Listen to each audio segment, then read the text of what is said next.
It is Teddy Atlas. You're watching Dante's Boxing Nation. Dante's Boxing Nation. Keep watching. Keep watching.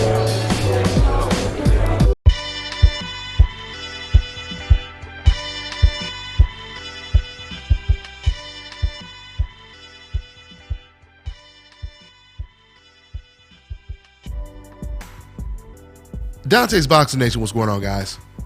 So last week, Teddy Atlas, he broke a lot of boxing fans' heart when he revealed his pound-for-pound list, and one fighter in particular was not on that list, and that's, of course, Gennady Golovkin.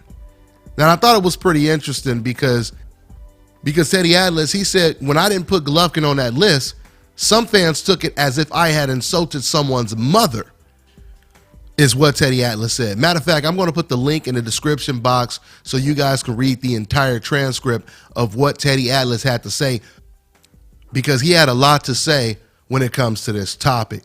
Now, the first thing I want to tell you guys when it comes to me personally is I didn't get to read this entire article till just like now.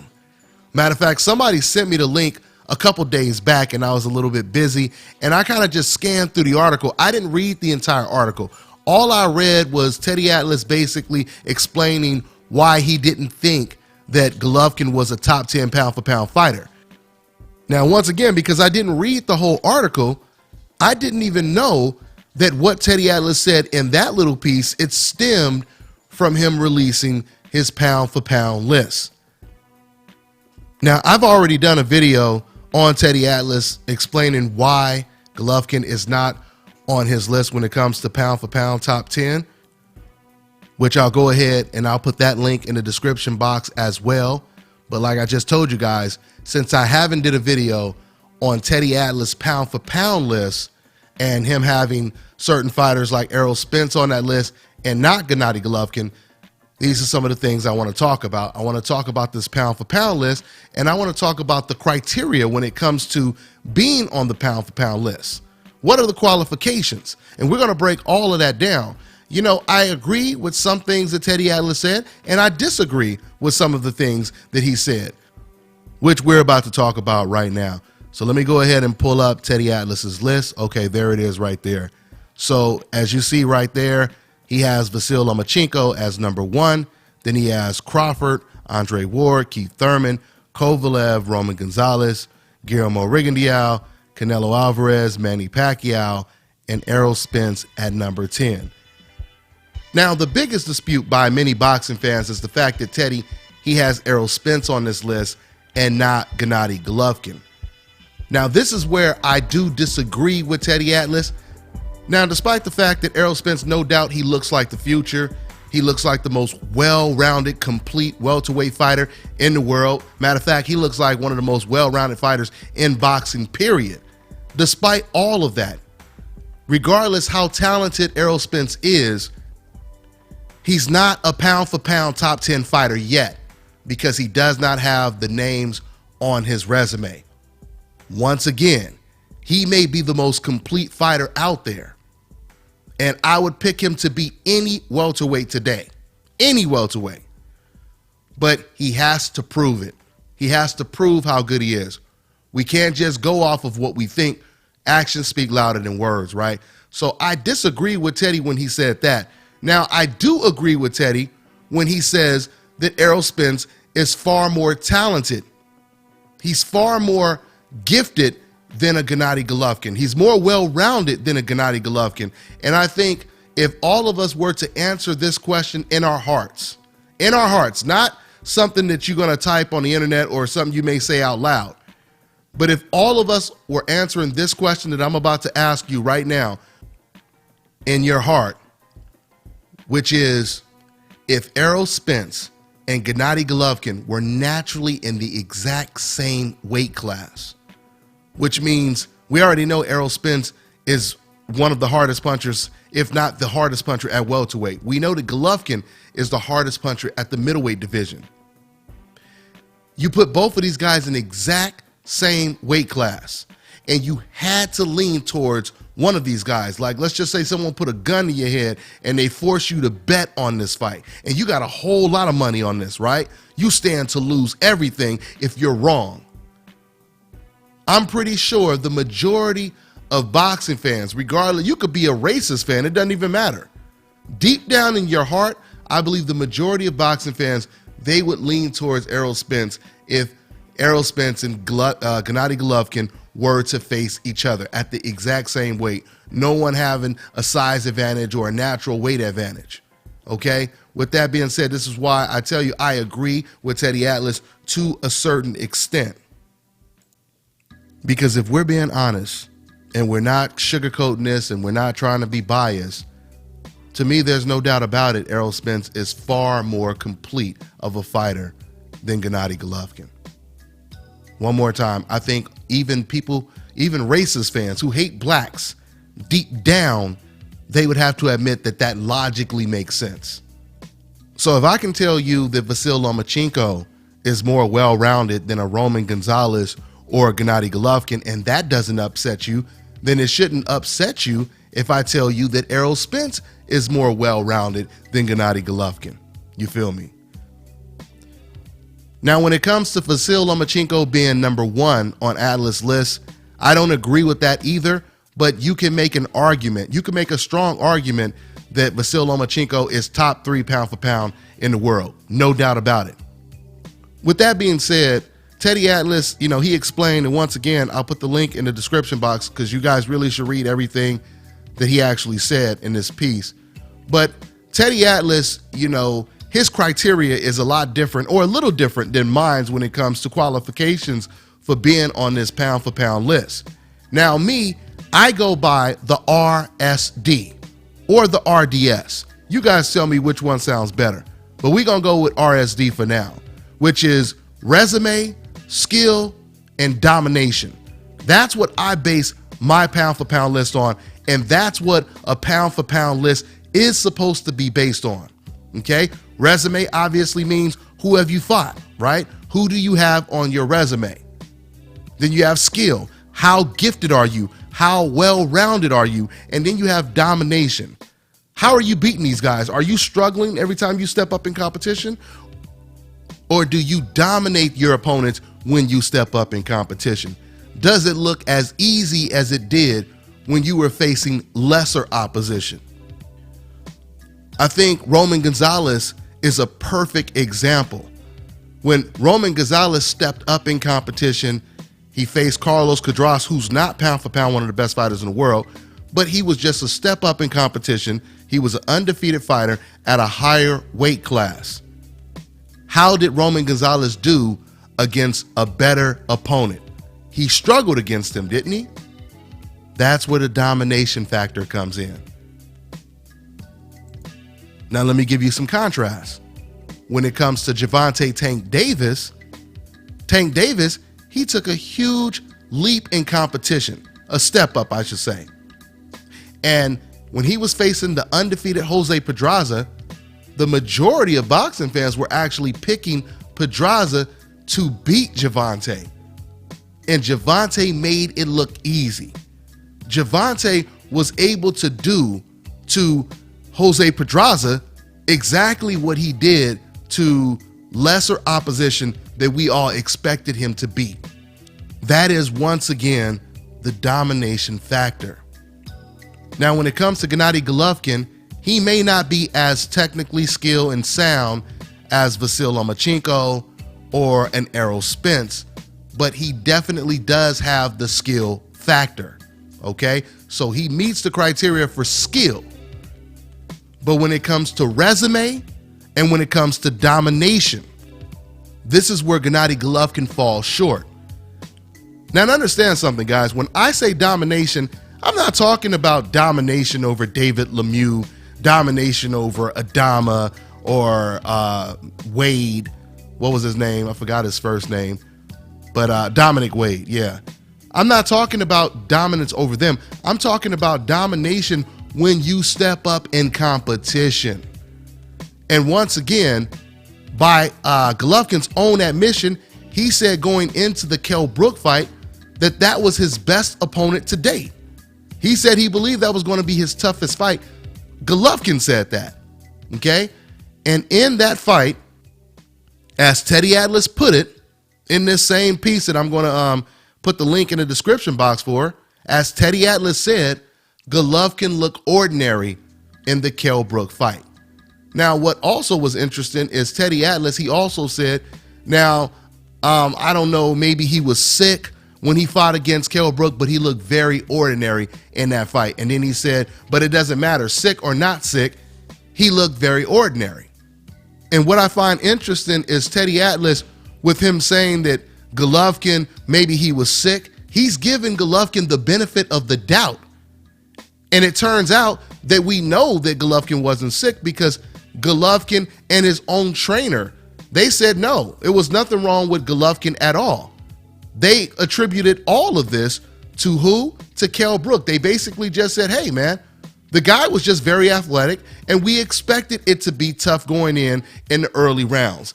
This is what Abel Sanchez said, okay? So that completely debunks and shuts down any notion of Golovkin possibly being sick. So with that being said, once again, this is what I mean when I say domination. That was not domination. You're not supposed to look ordinary when you go up against a welterweight and you're considered the strongest middleweight in the world. Now, once again, since we've been comparing Golovkin to Errol Spence, I want to ask you guys this question. If Errol Spence was a natural middleweight, do you think he would have allowed Kell Brook to make him look ordinary? Once again, that is a rhetorical question. I think we all know the answer. I mean, just think about it. Kell Brook, he's a welterweight, and he doesn't even want to fight Errol Spence in his own division, or at least he's been very reluctant to do it. But he was willing to fight Gennady Golovkin. Why is that? You heard what Teddy Atlas said. He said that Gennady Golovkin looked ordinary in the Kell Brook fight. You know, I always tell you guys, you cannot become mesmerized just looking at how a fight ended. You have to look at what took place before the fight ended. I told you guys this a million times, and I will keep telling you this. I remember when Deontay Wilder was very green, and he had knocked out Sergey Lakovich. He knocked him out in the first round. And I made a video criticizing Deontay Wilder's performance in a one-round knockout, because there were things that I wanted to see Deontay Wilder improve on. One of the main things was controlling his opponent with the jab. At the time, he wasn't doing it. So once again, it's not always just about you knocking someone out. It's how you look even before you knock them out. When Kell Brook decided to fight Gennady Golovkin, he was in a win-win situation. They allowed Kell Brook to keep his welterweight title, so even if he lost to Golovkin, he was still the welterweight champion of the world. If he were to lose to Gennady Golovkin, people could say, so what, man? You lost to a middleweight. Not only a middleweight, but the strongest and the best middleweight in the world. You had to jump up 2 weight classes, right? So he was in a win-win situation. This is why he jumped at the opportunity to fight a much bigger, much stronger Golovkin than an Errol Spence. There hasn't been any fight where Errol Spence has looked like a flawed fighter. There have been fights with Gennady Golovkin where he did look flawed, okay? There are fights where he looked vulnerable. And you would be a fool if you don't think other professional boxers are paying attention to a fighter's flaws. And that is the reason, one more time, that is the reason why Kell Brook, he rushed to fight a Gennady Golovkin over an Errol Spence. Now, this is not to suggest that Golovkin is not skilled, because I already told you he does have the skill factor when it comes to my criteria for being pound for pound one of the best fighters in the world. There's no doubt about it. Gennady Golovkin is a very skilled fighter, and he is the best middleweight in the world. He has an unbelievable jab. He's great at cutting off the ring. He puts his combinations together very well. He's very accurate with his punches. But with that being said, if you're comparing him to other fighters, and this is exactly what Teddy Atlas said, by the way. He said that there's no doubt about it that the man is skilled and he's very tough and he's strong, but there are fighters out there that are more well-rounded and more skilled than he is. I'm paraphrasing, but this is pretty much what Teddy Atlas said about Gennady Golovkin. So once again, you know, Golovkin, he has the S for skill, but he does not have the R and the D for resume and domination. Now, when it comes to Teddy Atlas putting Vasyl Lomachenko at number 1, I told you guys earlier in this video, I disagree with that assessment. And the reason why is because when it comes to Lomachenko, now his situation is a little bit different than Gennady Golovkin. Because when it comes to Vasyl Lomachenko, he meets the full criteria when it comes to being pound for pound, top 5, top 3, one of the best fighters in the world. He has resume, he has skill, and he has domination, or he has displayed domination in his fights, in his recent fights. Now, the only reason I would disagree with Teddy is I believe when it comes to Andre Ward, his resume is far better than Vasyl Lomachenko's resume. You have to understand, Andre Ward, I mean, because remember, we're talking about the pound for pound list. So if there's a fighter on the pound for pound list that has beaten more pound for pound fighters than any other fighter on the pound for pound list, how can you rate anyone above that man? And when I say he's beat more pound for pound fighters, what I mean is Andre Ward has beat 4 fighters that were currently considered pound for pound one of the best fighters in the world when he beat him, right? That is Miguel Kessler, that's Carl Froch, that's Chad Dawson, and that is, of course, Sergey Kovalev. All right? 4 fighters that were on the pound for pound list when Andre Ward beat them. Now, when it comes to Vasyl Lomachenko, he's beat Gary Russell and Nicholas Walters, and that's extremely impressive. And this is why, like I said, I wouldn't argue if someone put him somewhere in the top 3. Only thing I would disagree with is you can't put him above Andre Ward. Because of Andre Ward, he's accomplished more than Vasyl Lomachenko. In a certain sense, we can basically say that Andre Ward has won the Super Bowl more times than Vasyl Lomachenko. That's probably the best way to put it.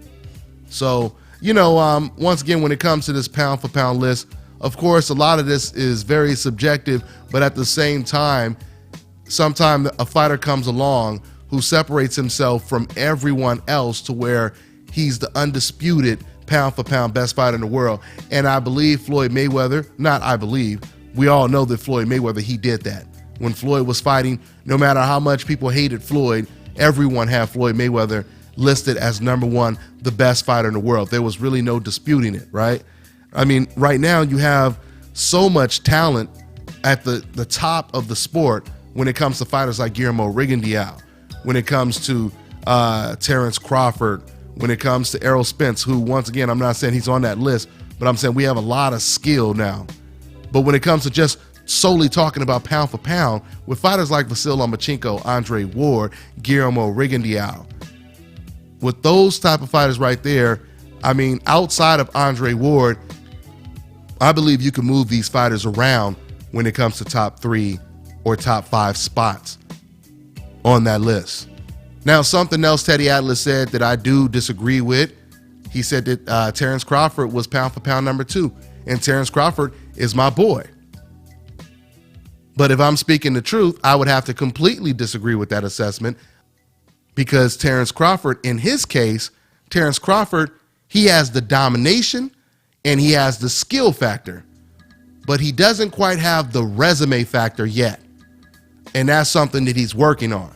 Now, there's no doubt about it. Fighters like Terrence Crawford and Errol Spence, they have the potential to be number 1 pound for pound, the best fighter in the world. But we have to see it. Action speaks louder than words. So, you know, Teddy Atlas, I truly believe that he bases his pound for pound list more on skill. He's basing it more on skill as opposed to resume. And that's fine, but to have a complete pound for pound list, you have to go off of resume, skill, and domination. All right? Let me close with saying this. You know, the truth is something else. And the truth is something that is always instilled and hidden even inside of a decaf, right? He may not reveal it, but the truth is somewhere deep in his heart. Now, he may not reveal the truth because he may have some personal agenda, a decaf type of agenda, because all of us have an agenda. It just comes down to what type of agenda do you have? Does it serve a positive purpose or a negative purpose? Is what it really comes down to. But the reason why I'm bringing this up is because you can tell just off of what fans say in the comment section when they react to certain news, you can tell how they feel deep down. In other words, you can tell that deep down, they actually agree with a Teddy Atlas or a Paulie Malignaggi or Ruslan Provodnikov. You know, I could just name a whole bunch of guys, but coincidentally, these are all people who have said very similar things about Gennady Golovkin and his resume. So you can tell just how these fans react and respond, that deep down they agree. But what they're really trying to say is, listen, Teddy, we know that this is true, but hey, man, whose side are you on? Are you sleeping with the enemy? You're not supposed to tell them things that's gonna expose our boy. This is how the decaf looks at things.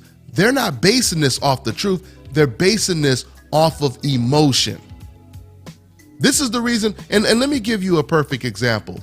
Okay, so when I did this video, when I did the first video talking about Teddy Atlas and what he had to say about Golovkin not being on this list, I noticed you had some people in the comment section, their comments was real vague, like Teddy Atlas is just hating on Gennady Golovkin.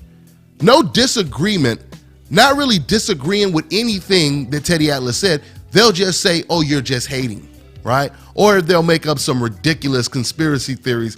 They'll say some crazy stuff like, oh, you know, Teddy Atlas, you know, he's Al Heyman's puppet, etc., knowing damn well that Teddy Atlas saying that this man's resume is weak has absolutely nothing to do with Al Heyman. What does Gennady Golovkin have to do with Al Heyman? Not a damn thing, right? That's like me telling you I watched the news and they said it's going to rain this weekend, and you say, oh, that's because they fucking working for Al Heyman. That's why the news reporter said that. You know them news reporters, they ain't nothing but Al Heyman puppets. Does that make any sense? Of course it makes no goddamn sense, right? But you know the defense that the decafs really like to use is that blame it on the black guy. Oh yeah, they'll throw that out real quick. Blame it on the black guy. It's a white guy saying these things about Gennady Golovkin, and someone posts in the comment section, you black people just hate Gennady Golovkin. But he doesn't say anything about the white guy who actually said this about Golovkin, but it's the black people that hate him. You see how they operate? See, once again, they want to convince people that I don't give a damn, even if these things that Teddy Atlas said are true. The only people that would actually be honest and say these things are people who don't like Gennady Golovkin.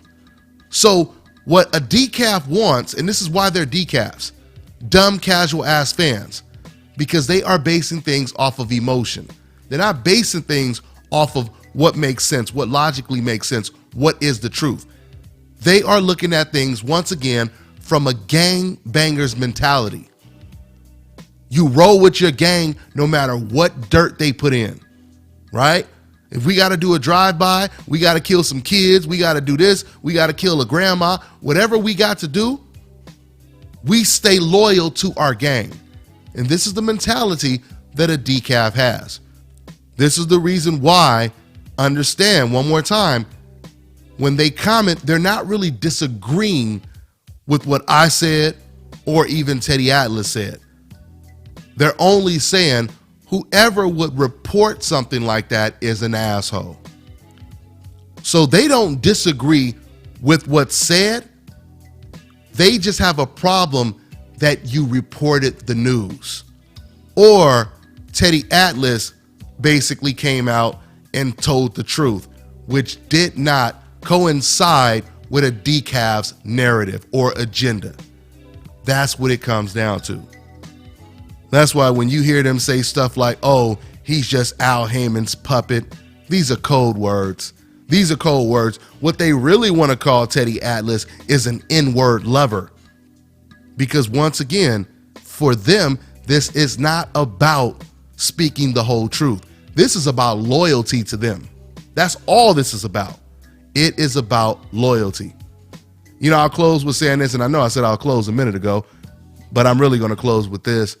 One of my neighbors, Filipino guy, real cool cat. And, you know, I told him what I did a while ago. And I remember this was before the Pacquiao-Mayweather fight. I was telling him, you know, this was around the time that Manny Pacquiao was having tax issues where he supposedly owed a whole lot of money. And he didn't know about that. So I basically told him about it. And since he knew that I reported boxing, you know what he said to me? He said, oh, well, don't tell people that. He said, no, don't tell people that. You see what I'm saying? He was basically saying he knows that it's true because I just told him it's true. But he was like, okay, even if it is true, can you please not report that? This is exactly what these decafs on the internet, and I'm not calling my neighbor a decaf, but I'm saying this is exactly how these emotionally attached fans, they see things like that. A lot of these decafs, if they ever met Teddy Atlas, deep down, they would like to say to him, hey, Teddy, come on, bro. We know that what you're saying is true, but don't tell the world that, because we need to stick together, Teddy. This is how they feel deep down. Okay? So I'm gonna go ahead and end this video. We're about 27 minutes in. So that's pretty much all I got for now, guys. I'm on to the next one. This is Bobby, and you're watching Dante's Boxing Nation.